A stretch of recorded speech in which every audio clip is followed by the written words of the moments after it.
علاقائی، قومی، بین الاقوامی خبروں، تبصروں اور حالات حاضرہ کے لیے دیکھتے رہیے فردہ یوٹیوب چینل۔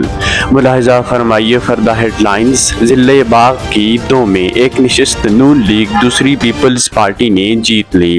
سیاسی مخالفت کو دشمنی میں نہیں بدلنا چاہیے، نواز شریف۔ پیپلز پارٹی گلگت بلتستان میں جیتی تو دھاندلی کی بات نہیں کی، آزاد کشمیر میں ہار گئی تو الزام لگا دیا، مریم نواز۔ جنوبی لبنان، اسرائیلی حملے میں 7 افراد جاں بحق۔ سعودی عرب کی قیادت میں 13 ملکی بحری دفاعی اتحاد قائم، بحیرہ احمر میں جہاز رانی کے تحفظ کا عزم۔ آپ دیکھ رہے ہیں فردہ یوٹیوب چینل، بڑھتے ہیں خبروں کی تفصیل کی جانب۔ آزاد کشمیر کے ضلع باغ کے 2 حلقوں کے نتائج آ گئے۔ LA-15 کا میدان پیپلز پارٹی جبکہ LA-16 کی سیٹ مسلم لیگ نون نے جیت لی ہے۔ آزاد کشمیر الیکشن میں ہفتے کے روز 2 نشستوں کے 23 پولنگ اسٹیشنوں پر ری پولنگ ہوئی، جس کے بعد غیر حتمی و غیر سرکاری نتائج سامنے آ گئے ہیں۔ LA-16 کے تمام 186 پولنگ اسٹیشنز کے غیر سرکاری و غیر حتمی نتائج کے مطابق نون لیگ کے میر اکبر خان نے 20,793 ووٹ لے کر کامیابی حاصل کی ہے۔ پیپلز پارٹی کے قمر الزمان خان نے 16,964 ووٹ حاصل کیے، انہیں اکبر خان نے 3,829 ووٹوں کے مارجن سے شکست دی ہے۔ دوسری طرف LA-15 باغ کے تمام 215 پولنگ اسٹیشنز کا غیر حتمی و غیر سرکاری نتیجہ سامنے آیا ہے۔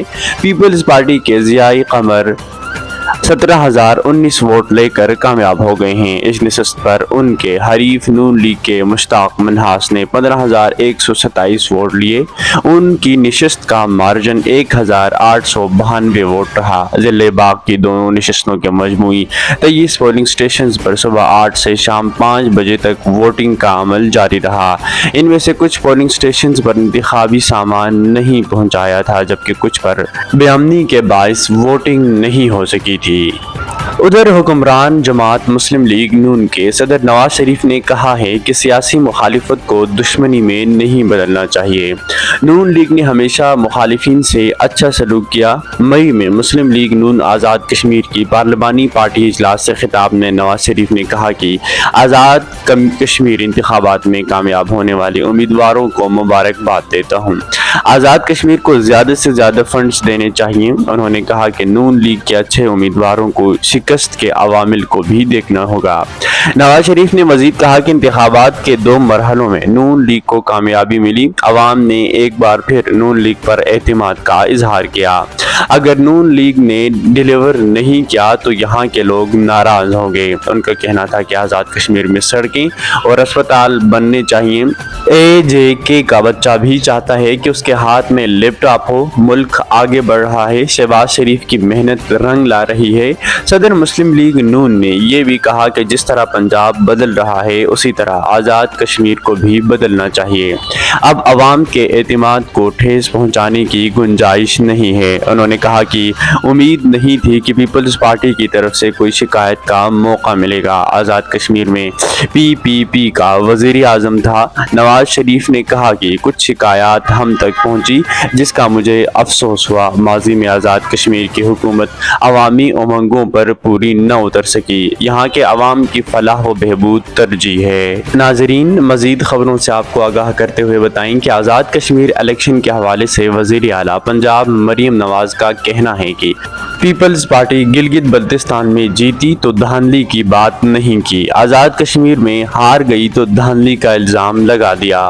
نون لیگ آزاد کشمیر کی پارلیمانی پارٹی کے اجلاس سے خطاب کرتے ہوئے مریم نواز نے کہا کہ آزاد کشمیر انتخابات میں نون لیگ کو کامیابی ملی۔ آزاد کشمیر کے عوام نے مشکل حالات میں بہترین فیصلہ کیا۔ مریم نواز نے کہا کہ دنگا فساد، قتل و غارت، خون خراجہ، احتجاج، ہڑتالوں کو آزاد کشمیر کے عوام نے ووٹ کی طاقت سے شکست دی۔ شرپسند عناصر پاکستان اور آزاد کشمیر کو لڑوانا چاہتے ہیں، ان کے لیے شکست فاش ہے۔ آزاد کشمیر کے عوام کو پتہ ہے کہ ان کو کیا چاہیے، ان کو پتہ ہے کہ وفاق اور پنجاب میں کیا کام ہو رہا ہے۔ وزیر اعلیٰ پنجاب نے کہا کہ آزاد آزاد کشمیر کے عوام نے تعمیر و ترقی کو ووٹ دیا۔ الیکشن بڑا ٹیسٹ نہیں تھا، اب ہمارا ٹیسٹ شروع ہو گیا ہے۔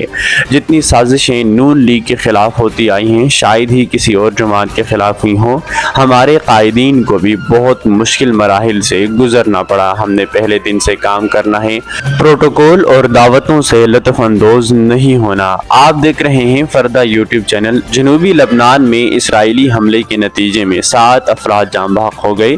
لبنانی سرکاری ایجنسی کے مطابق اسرائیلی جنگی طیاروں نے جنوبی لبنان کے انصار گاہوں کے مضافات میں ایک مکان کو نشانہ بنایا۔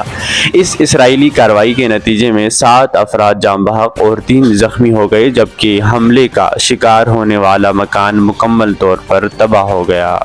ایران کے نائب وزیر خارجہ کاظم غریب آبادی کا کہنا ہے کہ ایران امریکی صدر کی دھمکیوں سے خوفزدہ نہیں ہوگا۔ آبنائے ہرمز کو صرف ایران کی کمان میں بند اور کھولا جائے گا۔ ایرانی میڈیا رپورٹس کے مطابق نائب وزیر خارجہ کاظم غریب آبادی نے صدر ٹرمپ کی جانب سے آبنائے ہرمز کو امریکی علاقہ قرار دیے جانے کی دھمکی پر رد عمل ظاہر کیا ہے۔ انہوں نے کہا کہ آبنائے ہرمز ایران کے کنٹرول میں رہے گی، اس سے متعلق تمام فیصلے ایران کرے گا اور امریکہ کی جانب سے اپنی اسٹریٹجک شکست تسلیم کیے جانے تک ایران ناکہ بندی جاری رکھے گا۔ ادھر سعودی عرب کی قیادت میں 13 ممالک نے بحری دفاعی اتحاد قائم کر لیا، جس کا مقصد آبنائے باب المندب، بحر احمر اور خلیج عدن میں آزادانہ اور محفوظ جہاز رانی کو یقینی بنانا ہے۔ عرب میڈیا کی رپورٹ کے مطابق سعودی وزارت دفاع نے بتایا کہ مجموعی طور پر 15 ممالک نے اتحاد کی مشترکہ اعلامیے پر دستخط کیے ہیں، جبکہ 13 ممالک نے اپنی قومی کارروائیاں مکمل کر کے اتحاد کے منشور پر دستخط کیے اور باضابطہ طور پر شمولیت اختیار کر لی۔ اتحاد میں بحرین، بنگلہ دیش، کاموروس، جیبوتی، مصر، اردن، کویت، پاکستان، قطر، سعودی عرب، صومالیہ، سوڈان، ترکی اور یمن شامل ہیں۔ تو ناظرین، آپ دیکھ رہے تھے ہمارا یوٹیوب چینل۔ مزید ایسی خبروں کے لیے سبسکرائب کیجئے ہمارا چینل اور جڑیے رہیں ہمارے ساتھ۔